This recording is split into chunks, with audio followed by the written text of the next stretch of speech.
encerrados en su refugio antibombas desde hace varios días, esperaban el gran momento de la rendición de cuentas.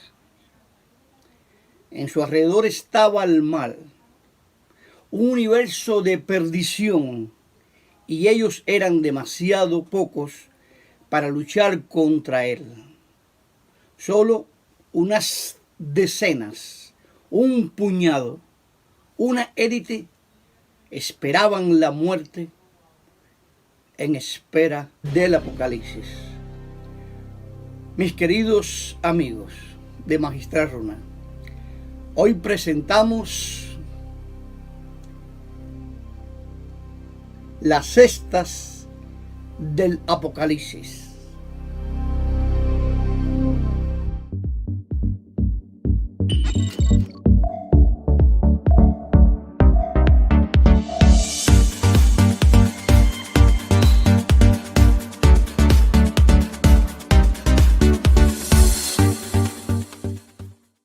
Hola amigos queridos, amantes del misterio y de los casos increíbles. Les habla Roberto Fernández, que le da las gracias por estar en sintonía con este programa, y también agradece a los cubanos que en Facebook me apoyan, y cada día son más las plataformas de Facebook que ven mis artículos de estudio y de historia para todos ustedes. Ninguno de ellos inventó nada nuevo. Otros misticismos sectarios y otras sociedades secretas han tapizado la historia con miles de cadáveres. Se vio en Moisés de Creta conducir a sus fieles a morir ahogados. Se vio a principios del siglo XI al califa al-Hakim multiplicar los asesinatos masivos sin que sus discípulos, los drusos, se desviaran de sus enseñanzas. En el siglo XVI, Tomás Mither, el predicador, y Jan Boskerson establecieron en el nombre de Dios una orden sangrienta con campesinos sublevados. Hoy les traigo un tema muy cruel que empieza así. Es una lástima el fin del mal se confundiera con el de ellos. Por si estos están armados, entremos con cautela. Que acabe este siglo que nos trajo felicidad. Que acabe este milenio de injusticia. El último para un género humano que renegó a Dios. Desdeñó la verdad. Rechazó las enseñanzas supremas. Escuchen, hermanos, afuera se oyen pasos.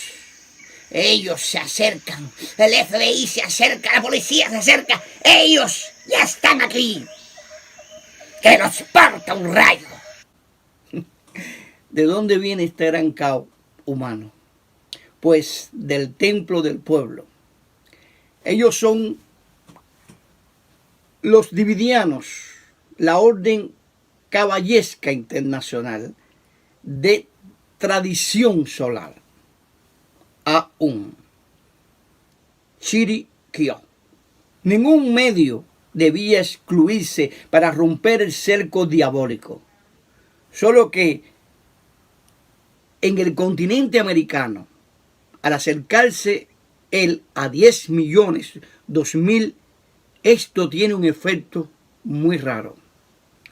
Efecto que ese fatídico 20 de noviembre de 1978 comprobaron los policías del estado suramericano de la Guyana cuando descubrieron 923 cadáveres, entre los cuales estaban 260 niños menores de 15 años, en Josephstown, feudo del templo del pueblo. De las víctimas, el 80% eran negros. La mayoría fue envenenada con cianuro y otros fueron liquidados con balas. El holocausto de Jonestown es el resultado de una decadencia inexorable. En primer lugar, la de un hombre, Jim Jones, quien fundó en 1956 el Templo del Pueblo, de inspiración metodista. En la década de los 60, era una figura de la izquierda estadounidense, pero a finales de esa década, el reverendo Jones y sus incondicionales, en su gran mayoría negros venidos de barrios muy pobres, emigraron a California. Allí John experimentó un rápido proceso de radicalización, obsesionado por el racismo. Llegó a describir la sociedad estadounidense como la cuna de un neonazismo.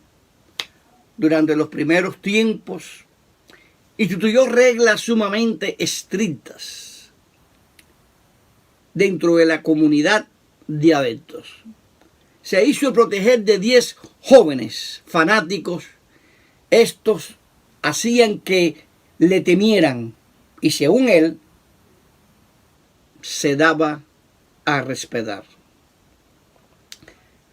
Pero es aquí que la prensa empezó a interesarse en el templo del pueblo.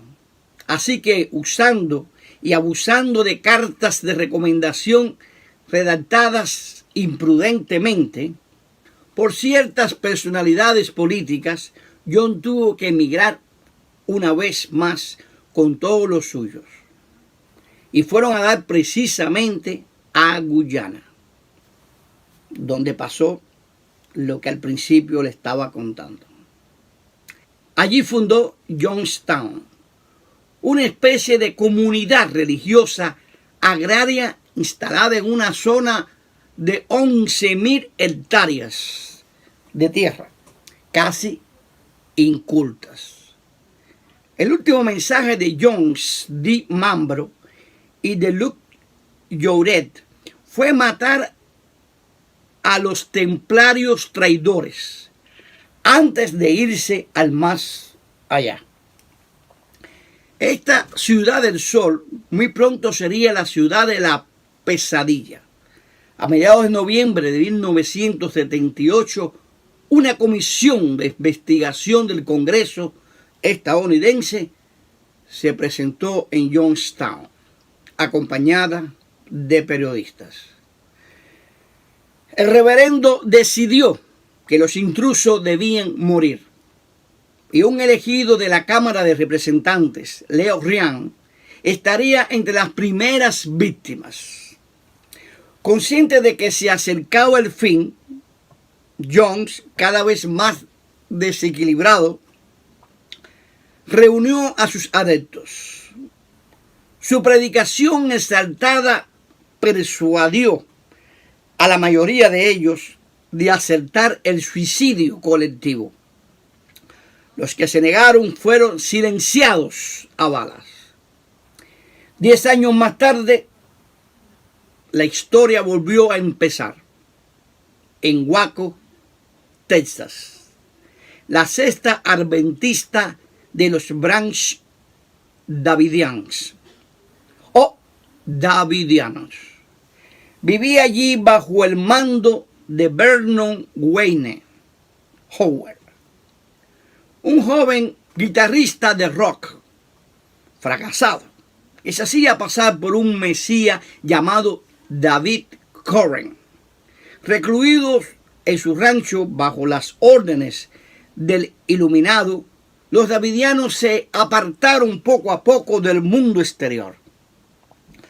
Fuerzas hostiles los rodearon, o al menos esa era una obsesión para afrontar el peligro. Compraron, según permite la ley estadounidense, armas cada vez más sofisticadas. El 23 de febrero de 1993, cuando los agentes federales efectuaron un primer asalto sin suficiente preparación, Los davidianos no se asombraron, pues ese ataque sorpresa correspondía al esquema que ellos habían elaborado. Una agresión deliberada de las fuerzas del mal. Así que respondieron. Como resultado, los federales impusieron un sitio impresionante que se prolongó hasta el trágico 19 de abril, en que todo quedó abrasado, sumiendo en el terror a Estados Unidos y a todo el mundo. Hubo 86 muertos. Para los europeos es difícil entender cómo es posible que tantos individuos hayan podido aceptar que un iluminado les impusiera una línea de comportamiento tan suicida. Sin duda alguna, Jim Jones manipuló los sentimientos de pánicos vapuleados por la vida. Los davidianos no sentían más que hostilidad y temor ante un mundo exterior que nunca les había sonreído. De ahí está sumisión total al reverendo, que los predisponía a aceptar hasta sus más locas consignas, incluidas algunas prácticas sexuales, como compatibles con los preceptos religiosos a los que él apelaba. Como los davidianos también concedían una gran importancia al sexo, el carisma de David Correns no se alejaba gran cosa en esencia del de John. Además, Correns se apoyaba en una tradición muy viva en Estados Unidos de sectas que defienden obsesivamente supervivencia en la autodefensa armada. Y así resulta que para vengar a los muertos de Waco, un diminuto grupo extremista parcialmente inspirado en las mismas fuentes habrían de cometer el atentado homicida de la ciudad de Oklahoma en abril de 1995. Ahora bien, hay que resaltar que Nueva Orden Templaria nace en Europa, el Templo Solar, que no era una de secta o una orden esotérica de tradición templaria, orientada hacia la extrema derecha. Habría de tener un destino principalmente europeo y su historia estuvo salpicada de acciones. Creadas en 1968 en el marco de la antigua y mística Orden de la Rosa Cruz, Amorth, la orden renovada del Templo Ort se preparó de la primera como consecuencia de la conducta de su gran maestro, Philip Grigas, alias Humbert, de Frankensburg, quien sin complejo alguno se proclamó rey de Jerusalén. En 1947, Grigas había sido condenado a 4 años de prisión por haber actuado como intérprete de la Gestapo en Brest. Más adelante sería indultado. Ese mismo año nació Lutz Hauer, quien 2 décadas más tarde militaría en el seno de varias organizaciones maoístas belgas. Afectado por una enfermedad en la cadera, se curó a fuerza de voluntad. Terminó sus estudios de medicina y se instaló como homeópata en Annemasse en 1981.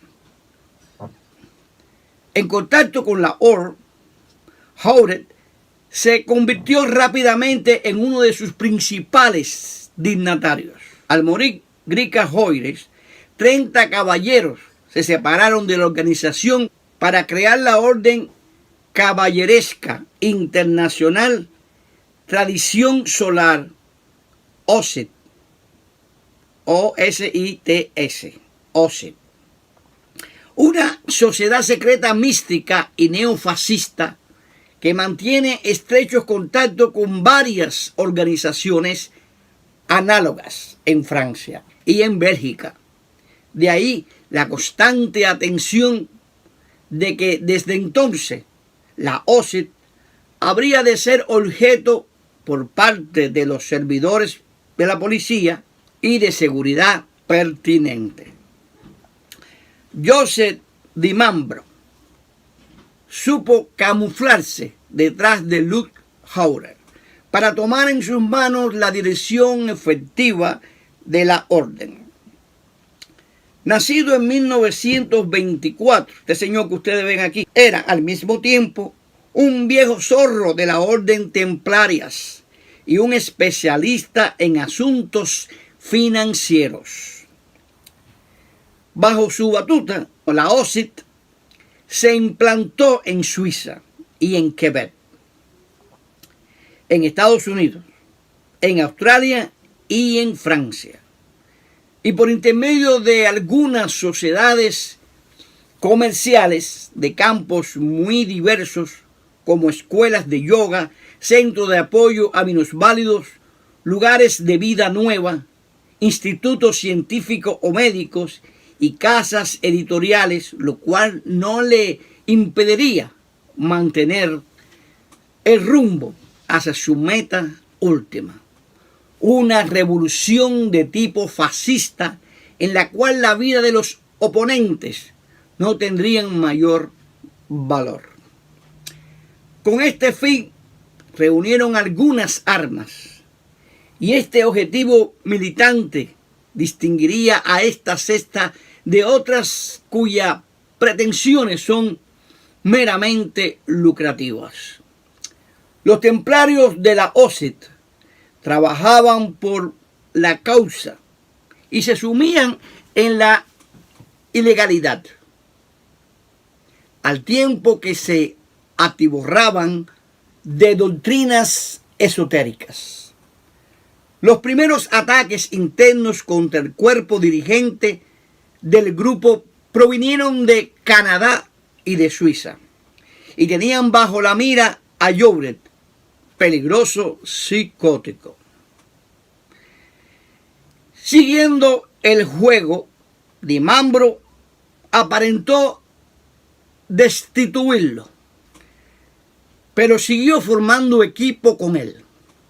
La primera señal de advertencia ocurrió en el 2 de octubre de 1994 en Canadá, donde se descubrieron 5 cadáveres, un sangriento arreglo de cuentas en el mismo grupo que no perdonó a un bebé de 3 meses.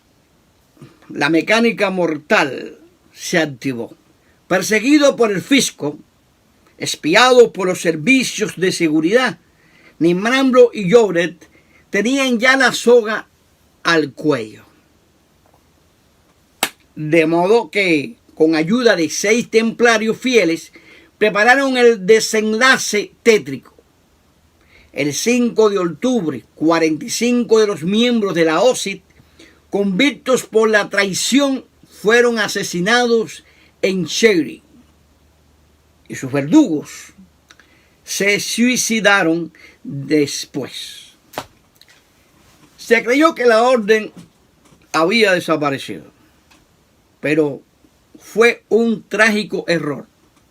El 23 de diciembre de 1995 se descubrieron en el macizo de Vercors 16 cadáveres carbonizados. Demasiadas víctimas adicionales debido a la locura autodestructiva de la OSIT y a la falta de vigilancia de los poderes públicos.